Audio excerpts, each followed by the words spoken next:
Welcome to Soulfire Wisdom with Kate Olson.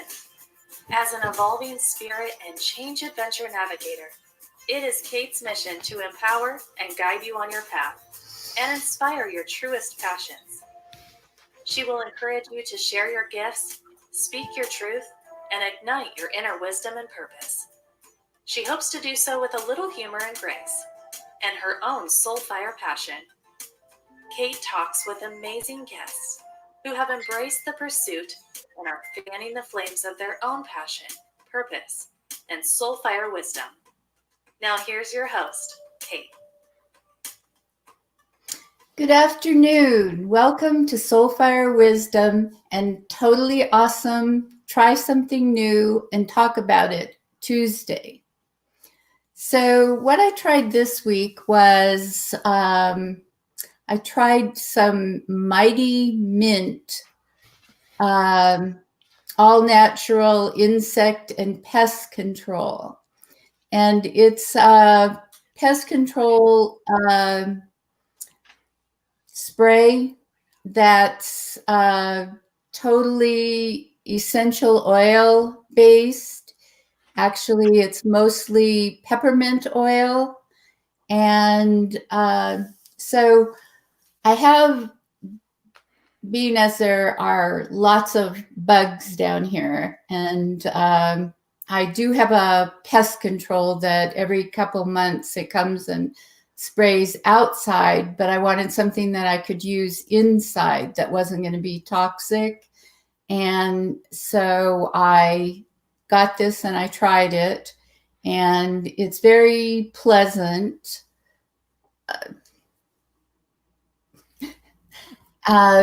But I can't tell you whether it works yet because I just tried it this week. So far, I haven't gotten any bugs. I was having a few spiders, is one of the reasons why I wanted to respray inside. So in a few weeks, I'll tell you how Mighty Mint all natural bug spray works. So we have a great show planned for today. My guest is Molly Klipp, and Molly is the owner of Carefree-Beauty Permanent Makeup. And she does, well, she's a permanent makeup artist and an instructor. And a lot of people don't know what permanent makeup is. And so I'm going to introduce Molly and let her tell us that because I think she can explain it best. Hi, Molly. Hi there, Kate. Thanks for inviting me. So tell people what it's about, permanent makeup. Yes. Permanent makeup has many different modalities. You can do it by hand, which is soft tap, which is the way I use it for some of my procedures, and it can be done to do eyebrows, eyeliner, lips, scalp micropigmentation. Permanent makeup can also be done for areolas, camouflage, a number of different things that can be done for it, and it can be done by hand or it can be done by machine. What I really specialize in are effortless eyebrows, which is a little bit of microblading, a little bit of powder brows, which gives a combination of both and a very natural look. I also do permanent eyeliner, and I do lip lining tattoos and the blended lip. I also do scalp micropigmentation, which is for women that have thinning hair. And what it does, it creates tiny little impressions that look like hair follicles. So it takes away that scalp appearance and just makes it look a little bit more natural looking. It's a form of tattoo. Yes, that's what I wanted you to get to, telling people that, because I've run into a couple of people that actually did not know that permanent makeup involved tattooing. Yeah. So anyway, Molly recently did my eyebrows because I have low thyroid, and that's one of the conditions that often leads people to for hair loss and loss of eyebrows. Hashimoto's is the type of low thyroid that I have, and that's one of the symptoms of it. And they turned out pretty good. I really enjoy the fact that I don't have to try to fill them in and have, like good and bad eyebrow days. Mm-hmm. So can you kind of just give the listeners a synopsis of your background and how you got to your current path? As anything in life, there's always a path that goes there. When I was younger, I got introduced. I've always been a cosmetic lover. I wore cosmetics. My dad hated it. I got in trouble because I did it too young, all the things that you do. When I was 26, I got introduced to Alouette Cosmetics, and I became a consultant and teaching people how to do makeup. In 85, we moved to Seattle, and my husband and I owned the Alouette of Seattle franchise for 30 years. And I trained thousands of women on makeup and sales and, presentations, things like that. And then in it'll be 7 years ago, I got introduced to Penny Rudy. Who actually became my best friend, my mentor, and my trainer up in Arlington. And she trained me how to do permanent makeup. And within a very short time, I knew that's where the direction I wanted to go. So I sold my franchise, and I've been doing permanent makeup now for almost 7 years full time. So what do you like best about doing the permanent makeup? I got an email today from, and this is a great example. Today I just got an email from my client's sister, and the sister had come in, and right now we're all wearing the masks, so all I'm seeing is this, right? And she came in to get her eyebrows done, decided to do her eyeliner at the same time. Her sister was there with her, and I got this. When I finished doing her eyebrows and eyeliner, I just had her lower the mask a little bit, and she's crying. She couldn't even talk to me because she was crying, because she had not felt that beautiful in a long time. That's why I love it, is to be able to give women their face back, give them back their identity. Like you said, thyroid, other issues come down, women lose their eyebrows, and trying to draw them on every single day and getting them to match. When people see what I have to do to measure out, you saw it, how, all the different techniques that I used to measure, make sure everything was even, to think that you can do that every day, there's no way. So to be able to wake up every day and say, I have eyebrows, I have eyeliner, I have lips, there's just a confidence. It just builds a confidence. That's the best part about it. Yes. So what are, some of the reasons why people choose to do permanent makeup? They, one, like yours, the thyroid, I call them vanishing brows, and the vanishing brows can be the front, or it can be the tails, the vanishing tails. As we mature, as we season, as I like to use, it's very common to lose the outside of the tail of the brows.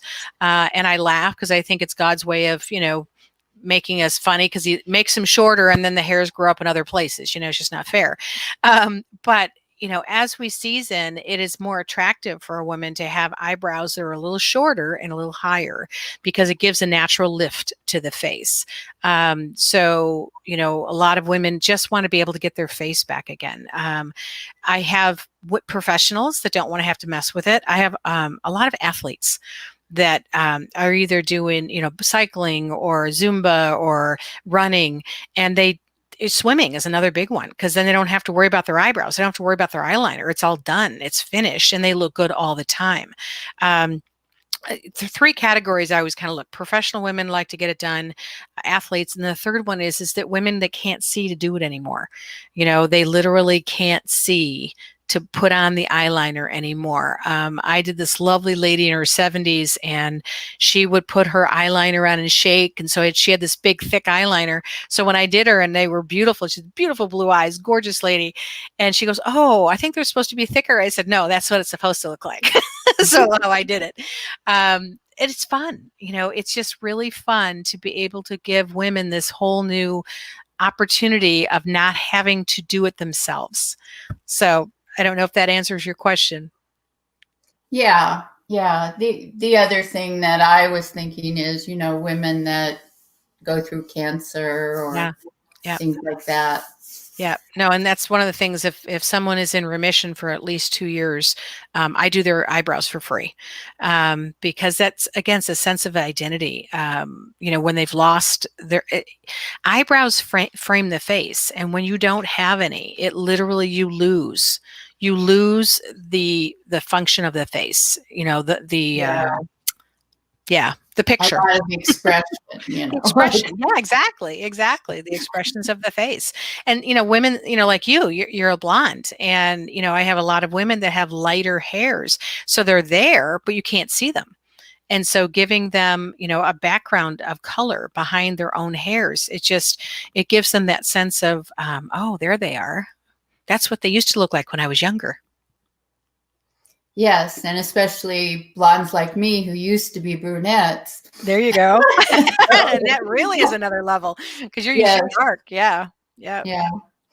So you also do the training. Mhm. Can you tell us a little bit about that and what you do?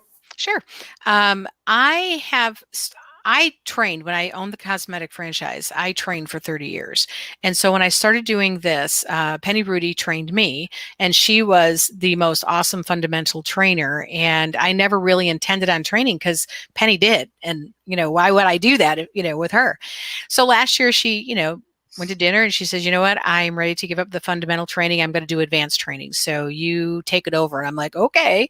And in the state of Washington, in a lot of states, Arizona's another one, California, a lot of the states across the United States and through Europe, there are no regulations for people to be trained to do this, which just sounds crazy. But anybody can literally just buy a license and get going with no training at all. And I have done a lot of work, corrective work on people who have been done by someone who don't know what they're doing. And I don't necessarily blame these people. They don't know what they don't know. So I teach 100-hour fundamental training. I do it live, I do online, I do it one-on-one.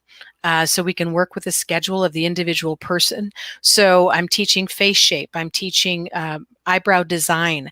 When it comes to microblading, what pattern should be used? Should it be Asian? Uh, should it be European? Should it be combination? What kind of shape are you supposed to have based on a round face or an oval face? Eyeliner, teaching lash line tattoo, how to be able to create a very natural lash line. Um, you know, I teach a whole day on business, of how to be able to build your business. That's what I did for 30 years. I'm a business person, and how to be able to make yourself stand out in the crowd. So it's basically 7 to 8 days between online and live. And my students get to work with me for as long as they want. I've got one of my students is coming up in November that I trained in January, and we're going to have some time together, doing hers and, asking the questions, and they continue to text me, and it's just kind of, they never leave. So that's the one thing I love about it. So do they need to have a cosmetology or Esthetician. No. No? No. Anybody can. You have to have. Actually, there's really no. Yeah, there's no requirements that you have to have any background at all on it. It helps when people come in, and when I interview someone to come in to be a student, is that they have either some makeup background, that they have some artistry background. Those are the people that I look for. If you're coming in blind with no artistry, no makeup, absolutely no clue what to do, it's a little bit longer process. I have a book that actually I'll show you here, that we start with, and I am a board member for the Society of Permanent Cosmetics Professionals. So we got this big fatty book, okay, with a workbook that they start with, and it literally goes through all of the different techniques and the things you need to know, sanitation, how to do this safely, how to do this, not just the techniques, but to make sure that you're working with each of your clients to give them the best results they possibly can. There's a lot of layers to it. Yeah, I'm surprised that Washington doesn't have any regulation No. for hypnotherapists. you have to be registered, and when you do your registration, they ask that you have some background, that you were, trained by somebody. You'd think so. You'd think so. We've been working, Penny specifically spearheading, and she's gone down, I think, 3 years. She's the one that got Washington State required you licensed in 2010, and she's been working since then to get regulation going that 100 hours of training is required. I just had a girl that came in, just got her certification, and she had paid $2,000 for a 2-day class, learned nothing, got absolutely no hands-on training at all. So she, by the 3rd day with me, she goes, I've learned more here than I ever did in the other class I did. And that's the biggest thing that I always say. If you're looking at doing this industry, do your homework. Do not settle for under 100 hours of training, fundamental training. Do not settle for no hands-on. I mean, that's one thing I'm seeing a lot of is that, with people not doing live training, they're doing all this online training, and you have to pay a lot of money to be able to do this online training with no hands-on model that your students, I mean, when a student's with me and they're working on their model, I'm like right there in their face going, each step, here's the strokes. This is where we start. It's important to be able to have that. And there's not a lot of people who do it. Yes, I have to say, from knowing what you did to me, I would hate to have somebody with that all they did was watch online training. Happens all the time, Kate. Yeah. Happens all the time. I had a lady come in and had gotten her eyebrows, and she's more seasoned, probably more my age, and she had gotten her eyebrows microbladed by a new technician who brand new to it, and gave her these big old fatty eyebrows microblading. Now, there are some people that are not good candidates for microblading. There's a certain type of skin that don't do well with microblading. This lady had no business getting microblading done, and she didn't know any better. She was just listening to the girl. I had to do removal on her first, lightening on it, and then redid them smaller. She loved them. She cried by the end of it, going, "This is what I was looking for." So, it's important. Yeah, I can see that, especially, one thing I realized is just like a tiny line, one way or another can make so much difference. Yep. So, and just the measurement. I had a lady come to me one time who has alopecia, which, has no body hair, no hair at all. And she had gotten her eyebrows tattooed and came in, and one was literally 1/2 inch higher than the other. And I asked her, I said, "You do realize that one of them's a 1/2 inch higher?" And she goes, "I knew it. My husband said they weren't." So we had to do some removal on her first and then redid them. Oh my gosh, she turned out beautiful. I ended up doing her eyeliner. She was so excited. It turned out beautiful. It was really fun. So, what is SMP, and who do you help with that? Okay, so scalp micropigmentation, I am certified to do women with thinning hair. This next 2021, I'll get certified to do guys as well. But what it is that for women that are dealing with thinning hair, and it could be one of my clients I worked on has rheumatoid arthritis, and the medication that she has created her hair to be very thin. And women's hair generally will thin like in the crown area here and then back just to right around here. This is where generally they thin. They don't necessarily lose their hair here, but it's through here. And so using a machine, I use a machine with a single needle, basically creating very tiny ink, using ink, literal tiny little tattoo dots throughout the whole head. And it's a process. It'll generally take between 2 to 3 hours per session. It'll take generally 2 to 3 sessions to do. So it's probably about 10 hours by the time you're all done, between the consultation and getting it all done. The nice thing about that is it's virtually pain-free. We don't use numbing on the scalp. And I have everything done. I've got brows, eyeliner, lips. I've had the scalp micropigmentation done on me because I won't do anything on somebody else unless I've had it. I want to know what it feels like. So the pain level up here is like virtually nothing. So you can work for a long period of time. But for women that are dealing with scalp showing, really good candidate for this is somebody who usually uses a topical spray to cover up their scalp. They're a real good candidate for this because what it does, it creates that same feeling of fill in dots that keeps the scalp from showing. And it works beautifully. The lady, the rheumatoid arthritis lady, she cried at the end of hers too. She goes, I feel so confident now, because she was not expecting that as a side effect when she started taking her medication. And that was a big surprise.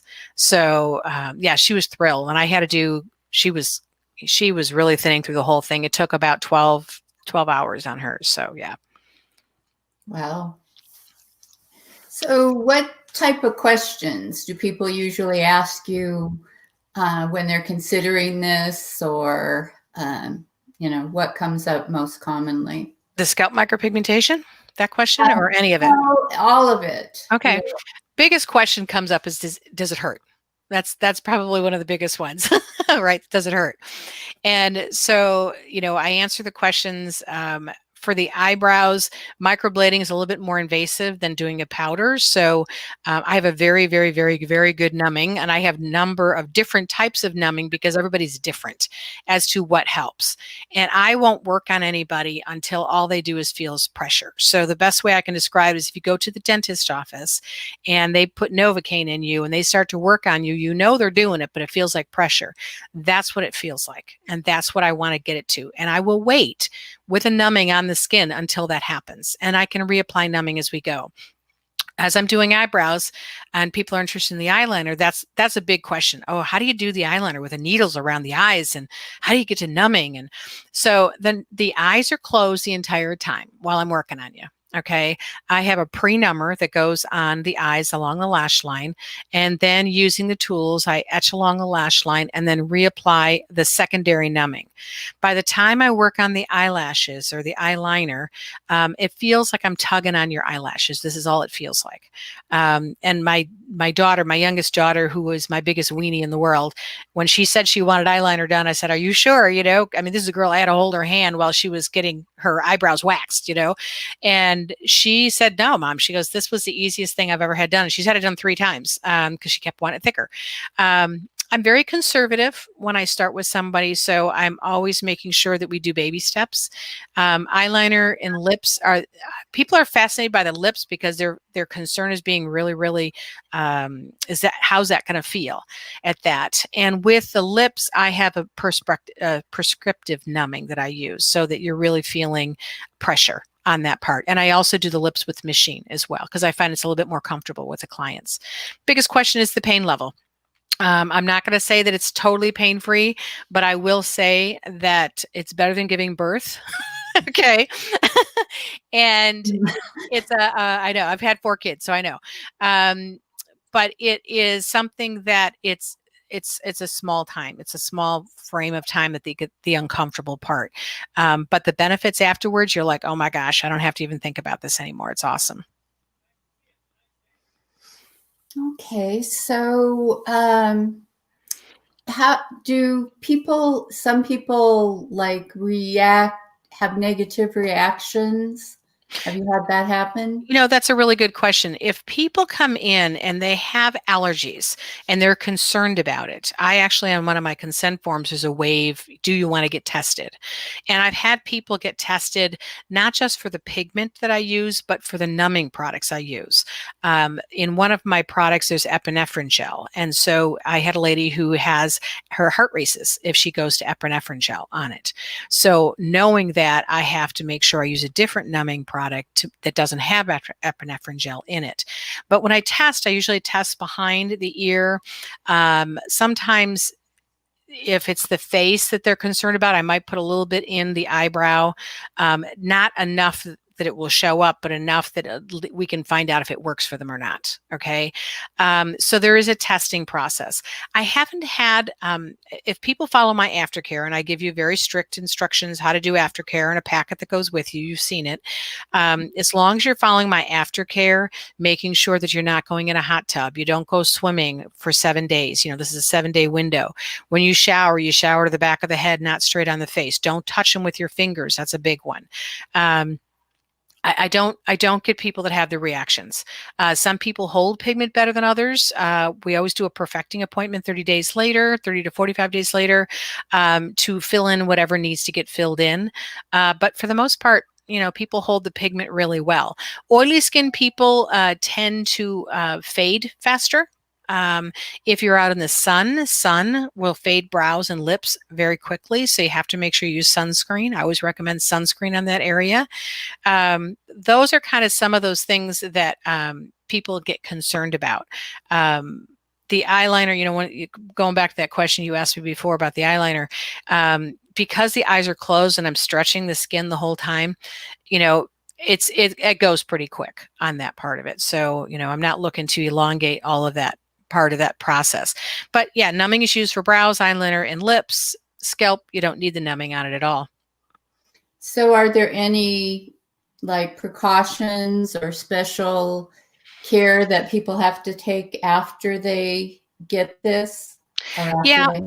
Yeah, I always recommend you got to be careful not using glycolic acids or retinol on the products because it can fade the color or even discolor it. So I always tell people to avoid the eyebrows and lips if you're doing that. Sun damage, that's a big one. Doesn't affect the eyeliner so much as it does the brows and the lips. The precautions are generally within that 7-day period of time. Beforehand, for lips, if people are going to get lips done, if you've ever had a cold sore, you need to make sure that you do take the prescription from the doctor 2 days before, the day of, and 2 days afterwards, because you're going to be, I'm going to be stimulating the lips. I know I have to get it done because if a cold sore comes out after you've put the pigment in the lips, it'll kick the pigment out. So you have to be very careful of that. And it's interesting how the different ones heal too. It's always been fascinating. Like I said, because I've had it all done, I know all the different, what happens.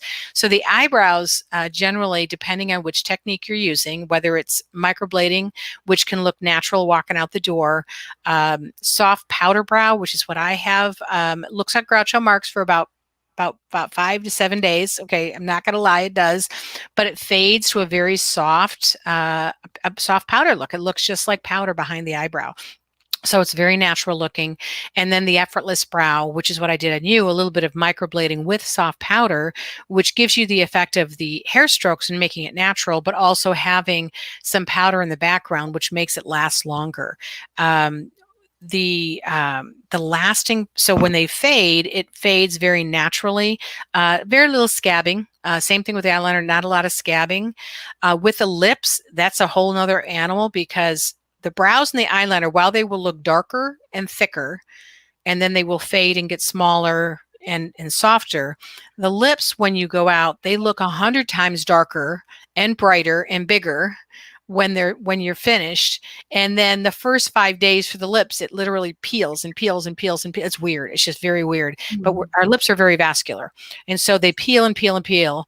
And 5 days to a week later, it looks like you have no color on your lips at all. And you're wondering why you did this. Okay. And then a week later, some of the color comes back, and a week later it'll come back. So 3 weeks out, it'll actually look, you can tell where the color is, but it's different. It's a different process.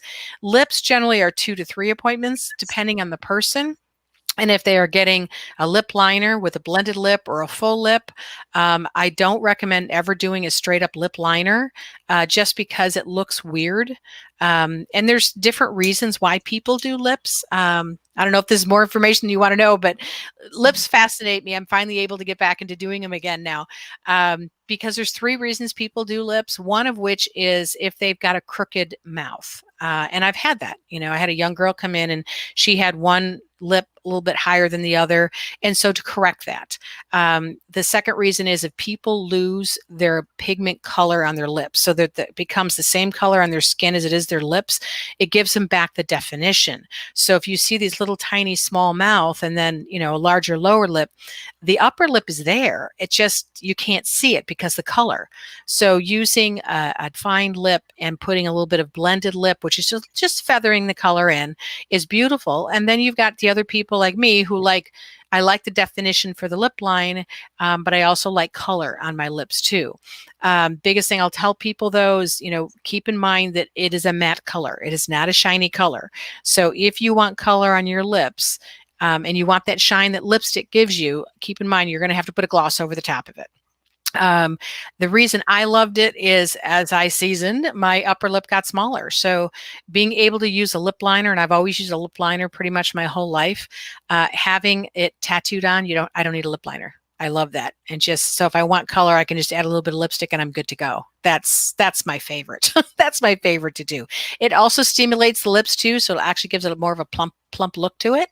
So, and there's a lip blush that you can do, which is just a very soft effect. Colors are chosen based on what people want to do with that. So whether they want darker or softer or natural. Yeah. Those are kind of some of the fun things you can do with lips. So one of the things I was surprised about was that you have to tell your medical providers that you've gotten this done, and that, you know, if like it could affect you if you have an MRI or something. Right. Why is it?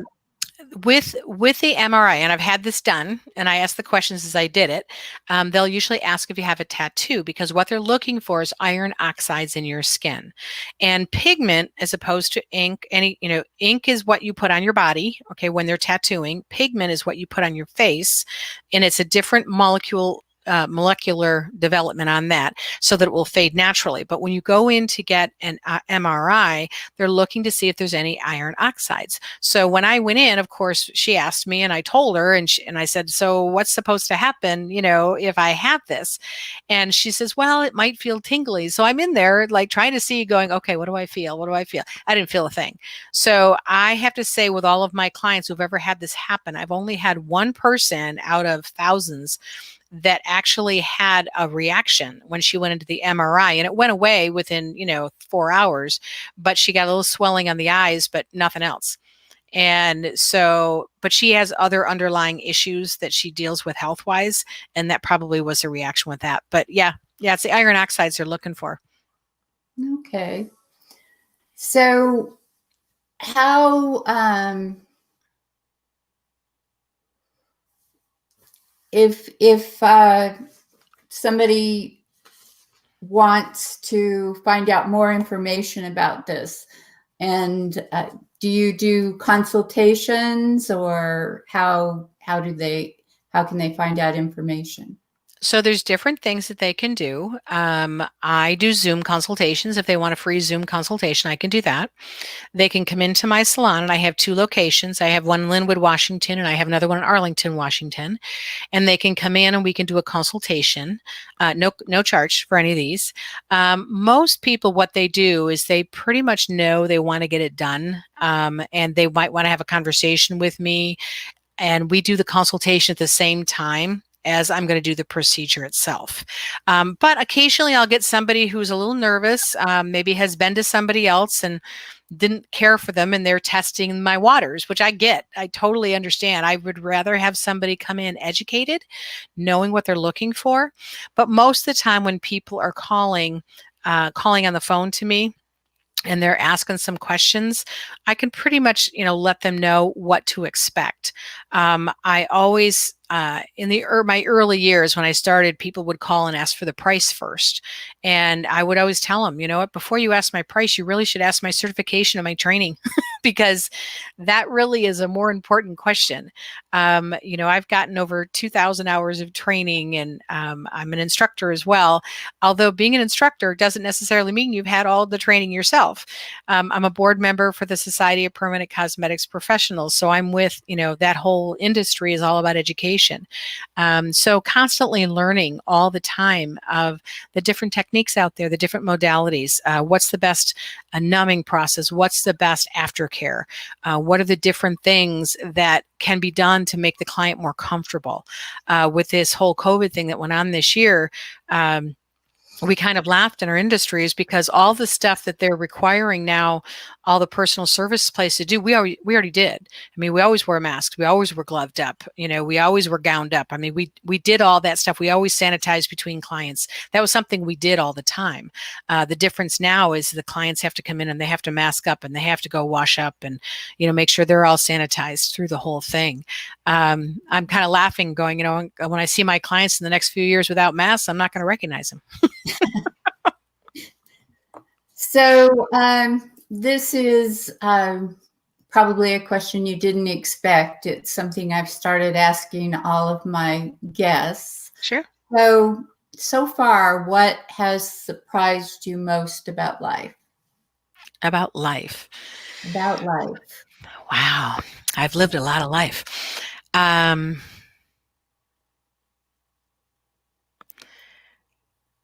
The first thought that comes to my mind that things didn't get easier as I got older.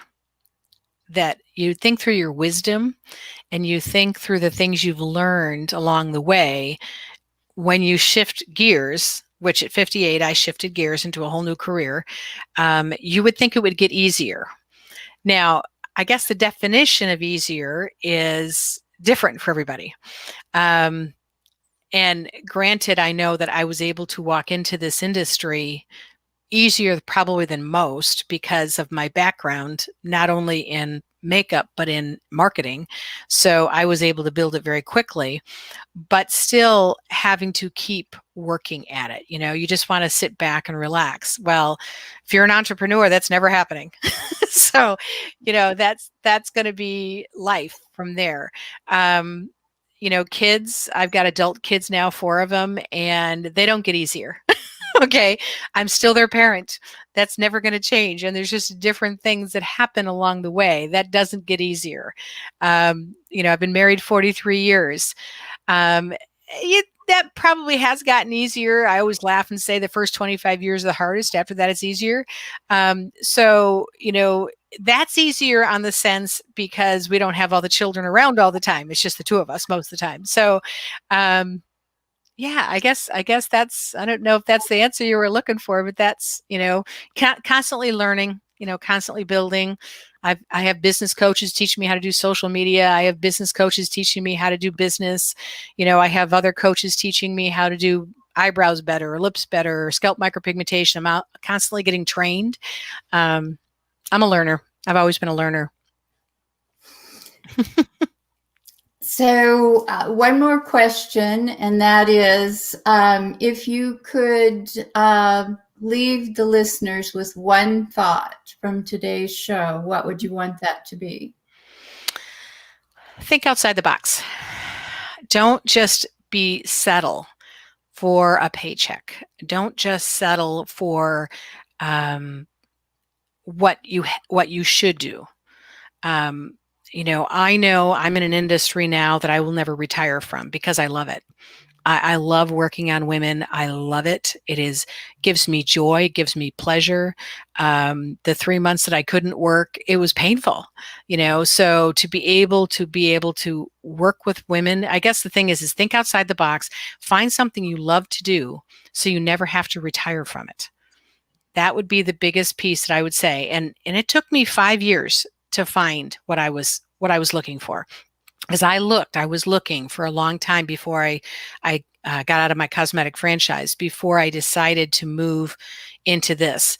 And I looked at a lot of different things, and this was just the best fit for me. But it took me 5 years to find it. So don't think it's going to be a quick answer.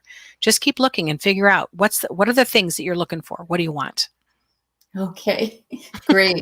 There's some soulfire wisdom for you. So, right. Can you tell people how they can get in touch with you if they decide they want to? Sure. Yep. And you can ask questions on whether you want to become a student or whether you want to get your eyebrows, eyeliner, lips, or scalp micropigmentation. I have 2 locations. I have one in Linwood, Washington that I work out of Salon Zuberance, a great group of ladies right by the Alderwood Mall. and I'm there on Mondays and Thursdays. And then I am in Arlington on Wednesdays and Fridays, and some Saturdays it's on Smoky Point on 172nd. So you can do this a couple different ways. I have a Facebook page that you can find me at Carefree-Beauty PMU. Or you can go to my website at www.carefree-beauty.com. See my before and after pictures there. You can actually even book an appointment there, or you can call me at 425-280-2251. And I would be happy to answer any questions that you have. If you want to come in with somebody to hold your hand at the same time, I am very happy to do that as well. And I've been to both of her locations, and they're both, very lovely. So. Thank you, Kate. Okay, well, thank you so much for being here today and talking about this. I know that it's a topic that a lot of women are curious about and sometimes afraid to ask. Mm-hmm. So thank you for, being here and explaining everything. Kate, thank you so much for inviting me. This has been a pleasure. I've enjoyed spending time with you doing your eyebrows and enjoyed time with you just doing this today. So thank you very much. Well, you're welcome. So I want to thank the listeners too for being here today. And we have another great show planned for next week. Unfortunately, I can't tell you what it is. It'll be a surprise, mostly because I had a guest who had to cancel, unfortunately, for a loss in her family. And but I'll have another guest, and they'll be great. So tune in next Tuesday, which is November 3rd. And I think we all probably remember that date because it's also Election Day. And at 3 p.m. Pacific time. And I'm just going to say bye for now. Bye. Thank you. Bye. Thank you for listening to Soul Fire Wisdom with Kate Olson. We hope you enjoyed the show. If we made you laugh, brightened your day, or sparked a new thought, we have succeeded in our mission. Join us next time when we'll share more secrets and truths and all the magic of transformation that is the journey to Soul Fire Wisdom. Always remember, be fierce in the pursuit of what sets your soul on fire.